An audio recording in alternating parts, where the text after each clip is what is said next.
Bismillahirrahmanirrahim.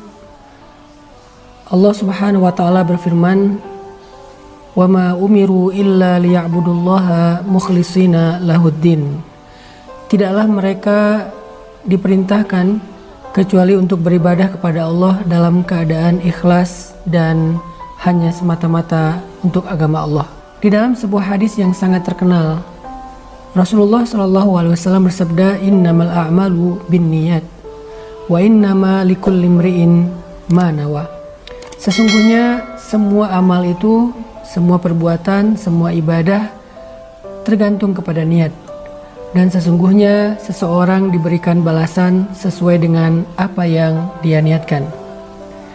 Dalam hadis yang lain Nabi juga bersabda, sesungguhnya Allah tidak melihat kepada rupa kalian, Allah tidak melihat kepada perbuatan kalian, Allah tidak melihat kepada harta kalian, tetapi Allah melihat ke dalam hati kalian.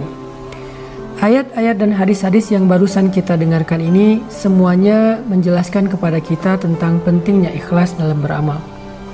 Karena ikhlas itu bisa dikatakan sebagai nyawanya amal soleh.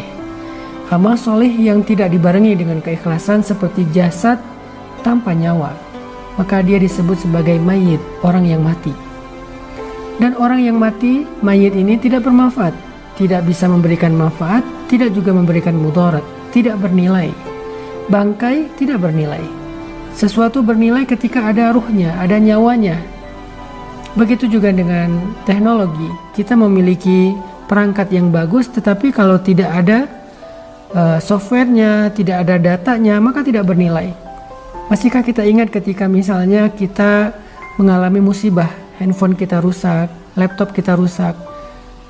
Memang kita sedih karena perangkatnya, handphonenya rusak. Tapi apa yang paling kita sedihkan? Rasa kehilangan apa yang paling besar muncul ketika handphone kita rusak? Bukan handphonenya, kita bisa membelinya. Tetapi yang paling berharga yang kita ngerasa kehilangan itu adalah datanya, fotonya, chatnya, beberapa file yang sengaja kita simpan di perangkat itu. Itulah nilainya ikhlas di dalam amal. Sehingga kata Nabi, Allah tidak melihat perangkatnya, Allah tidak melihat packagingnya, casingnya, tetapi Allah melihat data yang ada di dalam perangkat tersebut. Kalau kita analogikan dengan perangkat ataupun handphone. Makanya niat ikhlas itu menjadi syarat yang sangat penting dalam beramal. Orang bisa saja beramal dengan amalan yang luar biasa sampai membuat malaikat merasa cemburu. Tetapi kalau niatnya melenceng, maka amalannya sama sekali tidak bernilai di mata Allah Subhanahu wa taala. Bagaimana cara kita belajar tentang ikhlas agar amal kita diterima oleh Allah dan Allah membalas kita pahala ataupun jaza balasan itu tergantung niat, bukan tergantung amalan. Ada orang yang beramal dengan amalan kecil tetapi karena niatnya karena Allah, maka Allah membalas niatnya. Ada bahkan orang yang ketika beramal dia salah, dia keliru, dia lupa, tetapi niatnya benar, maka Allah memberikan dia balasan seperti niatnya, bukan seperti amalannya. Bagaimana cara kita belajar ikhlas, teman-teman? Salah satu di antara cara belajar ikhlas itu adalah belajar memperbanyak amal rahasia. Karena amal soleh itu ada dua, ada sirran, ada alaniyatan. Ada sirran, ada jahran. Amal itu ada yang rahasia, ada yang tampak. Kita mungkin selama ini banyak sekali menampakkan amal-amal kita kepada makhluk, kepada manusia. Kita posting, kita story, kita feed, kita update status, kita sampaikan ke teman kita ceritakan ke orang banyak, kita lakukan di depan orang yang melihat kita. Ini adalah amalan-amalan yang tampak. Amalan ini baik, tetapi tidak melatih keikhlasan kita. Kita akan mudah sekali ikhlasnya terganggu ketika orang menghargai kita, memuji kita, komennya komen-komen yang baik, mendoakan kita, bahkan mungkin menyebut-nyebut kebaikan kita. Sehingga kita nggak pernah belajar ikhlas. Ketika kita nggak belajar ikhlas, amalan-amalan yang tadi luar biasa bisa saja rusak dan tidak bernilai di mata Allah Subhanahu wa taala. Maka untuk belajar ikhlas itu, coba kita belajar menikmati amalan rahasia. Ini adalah kunci ikhlas yang luar biasa. Belajar menikmati amalan rahasia. Apa amalan rahasia? Amalan yang tidak ada yang tahu kecuali kita dengan Allah saja. Amalan yang bahkan mungkin orang terdekat dengan kita nggak tahu. Pasangan kita nggak tahu, orang tua kita nggak tahu, anak kita nggak tahu, sahabat kita nggak tahu, apalagi netizen nggak tahu. Cuman Allah kemudian kita saja yang tahu. Coba tanya sama diri kita masing-masing. Udah berapa banyak amalan yang kita lakukan secara diam-diam? Udah berapa lama kita melakukan satu kebaikan secara rahasia, biar Allah saja yang tahu. Kita sama sekali nggak ingin manusia tahu. Bahkan kita merasa sedih ketika ada orang yang tahu. Kita merasa sedih ketika ada orang yang mendapati atau melihat kita melakukan itu. Apalagi sampai dia menceritakan kepada yang lain. Kita akan bermohon kepada dia. Kita akan begging sama dia, please jangan ceritakan ini kepada siapa-siapa. Kenapa? Karena kita nggak ingin ada siapapun yang tahu.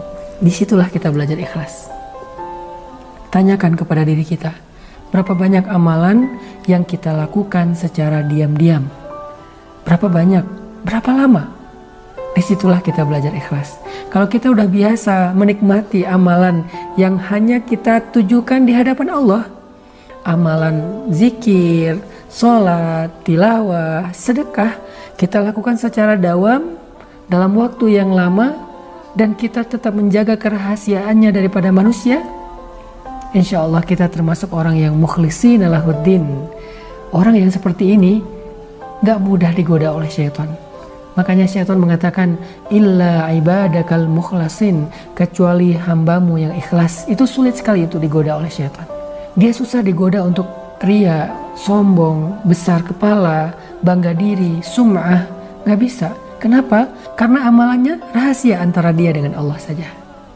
Ada beberapa kalimat dari ulama yang luar biasa tentang bab ikhlas yang saya pernah mencatat. Di antaranya kata Imam Ibnul Qayyim Al-Jauziyah, ulama ul-wa'z, ulama yang sering memberi nasihat-nasihat yang luar biasa. Kata Imam Ibnul Qayyim Al-Jauziyah, orang yang beramal tetapi tidak ikhlas itu ibarat seorang musafir yang mengisi bawaannya dengan pasir dan batu, dan bawaan itu tidak bermanfaat bagi dia, hanya memberatkan punggungnya. Itulah orang yang beramal tetapi tidak ikhlas. Rugi ya, kita beramal capek-capek tetapi tidak bernilai di mata Allah Subhanahu wa taala. Ada juga cerita tentang zamannya Khalifah Harun ar-Rasyid, seorang khalifah Islam, raja Islam di masa Abbasiyah. Disebutkan bahwa di antara prajurit-prajurit Harun ar-Rasyid, para mujahid, para tentara, para pembela negara, di antara prajurit-prajurit Harun ar-Rasyid itu ada prajurit yang kalau di kita disebut Kopassus, pasukan khusus yang berjumlah 20.000 orang. Kenapa mereka disebut Kopassus, pasukan khusus? Bukan hanya karena mereka ahli, bukan karena skill mereka, tetapi yang luar biasanya Kopassus di zaman Harun ar-Rasyid ini disebut pasukan khusus. Pertama, mereka tidak tercatat di dalam catatan para prajurit secara resmi. Tidak dicatat. Kenapa tidak dicatat? Agar tidak diketahui oleh siapapun. Yang kedua, mereka tidak pernah mengambil gaji mereka, hak mereka, karena mereka sudah mengikhlaskan semua perjuangan mereka untuk diketahui oleh Allah saja dan mendapatkan jaza balasan hanya dari Allah saja. Itulah Kopassus di zaman Harun ar-Rasyid. Mereka tidak dicatat, tidak terdaftar, yang tahu hanya Harun ar-Rasyid, dan mereka beramal tidak ingin diketahui oleh siapapun, oleh rakyat Irak, oleh rakyat kaum muslimin, dan mereka tidak pernah mengambil gajinya. Luar biasa ya. Yang terakhir, ada 3 ciri orang yang ikhlas. Ciri yang pertama, orang yang ikhlas itu khauf minasyuhrah wal ihtimam ad-daim lin nafsi bitafrid. Al khauf minasyuhrah wa mahabbatul amal as-samit. Itulah ciri yang pertama. Orang yang ikhlas itu takut terkenal, takut diketahui orang, takut dibicarakan orang, takut dipuji orang. Kita kadang-kadang kecewa kalau ada kebaikan kita tidak dihargai. Tapi orang yang ikhlas justru takut ketika dihargai. Kita kadang-kadang ngerasa kecewa ketika amal baik kita itu tidak dipuji. Orang yang ikhlas justru takut dipuji, bahkan dia menangis ketika dipuji. Kita kadang-kadang ngerasa kecewa ketika ada yang kita lakukan luar biasa, tidak diketahui orang banyak, tidak di like, tidak di komen, tidak di view, tidak di repost. Orang yang ikhlas justru takut ketika di repost, takut ketika di view, takut ketika di like. Apakah kita seperti itu? Ciri yang kedua kata para ulama, irda'ullah walau bi iskhatin nas. Dia lebih mengutamakan ridha Allah walaupun dia dihina oleh makhluk. Buat dia nggak apa-apa ketika dia dihina, direndahkan, diremehkan oleh manusia selama Allah ridho kepada dia. Ridho siapa yang kita cari? Ridho istri kah? Ridho suami kah? Ridho orang tua kah? Ridho pasangan kah? Ridho sahabat kah? Ridho followers kah? Atau ridho Allah? Dan yang terakhir, adamul ihtimam bin nata'ij bal bil amal wal jihad. Orang yang ikhlas itu tidak terlalu perhatian dengan hasil. Ada orang yang ketika beribadah, berdoa, kemudian hidupnya tidak semakin membaik, kerjaannya tidak semakin sukses, karirnya tidak semakin melejit, dia kecewa dengan ibadahnya. Dia bertanya kepada Allah, ya Allah, kurang apa lagi dari saya?